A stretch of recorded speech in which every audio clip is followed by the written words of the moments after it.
Super star Mahesh Babu Rajamouli cinema త్వరలోనే పట్టాలెక్కనుంది. ఈ cinema కోసం మహేష్ బాబు అభిమానులే కాదు, ప్రపంచవ్యాప్తంగా ఉన్న టాలీవుడ్ లవర్స్ ఈగర్గా ఎదురు చూస్తున్నారు. ఈసారి మహేష్ బాబుతో ఇండస్ట్రీలో ఉన్న అన్ని రికార్డ్స్ బద్దలు కొట్టాలని చూస్తున్నారు జక్కన్న. ఇప్పటికే ఈ సినిమా ప్లాన్ గ్లోబల్గా ఉంటుందని అంటున్నారు. అంతేకాదు, ఈ సినిమాపై ఇప్పటికో ఎన్నో ఊహాగానాలు కూడా వినిపిస్తున్నాయి.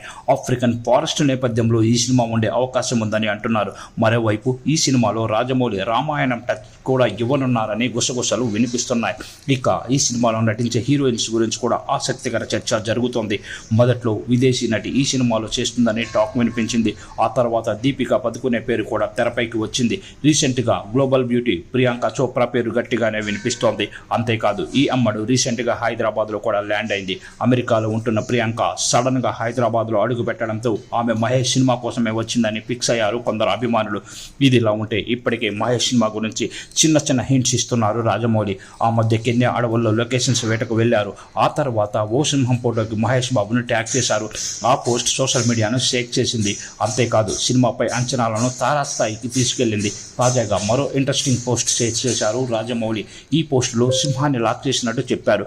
అంతేకాదు, ఆయన ఓ పాస్పోర్ట్ కూడా చూపించారు. దీని అర్థం పాస్పోర్ట్ లాక్కొని సింహాన్ని లాక్ చేశా అని. మహేష్ బాబు తరచూ ఫ్యామిలీతో విదేశాలకు వెళ్తూ ఉంటారు. అయితే ఇప్పుడు ఆయన పాస్పోర్ట్ తీసుకొని సినిమా షూటింగ్ కోసం లాక్ చేశా అనే హింట్ ఇస్తూ జక్కన్న ఈ ఆసక్తికర పోస్టు పెట్టాడు. దీనికి మహేష్ బాబు అదిరిపోయే రిప్లై ఇచ్చారు. ఒక్కసారి కమిట్ అయితే నా మాట నేనే వినను అంటూ డైలాగ్ కొట్టారు. అంతేకాదు, నటి ప్రియాంక చోప్రా కూడా ఫైనల్లీ అని రిప్లై ఇచ్చారు. దాంతో ఈ పోస్టు సోషల్ మీడియాని షేక్ చేస్తుంది. మహేష్ ఫ్యాన్ ఈ పోస్ట్ను తెగ షేర్ చేస్తూ సందడి చేస్తున్నారు.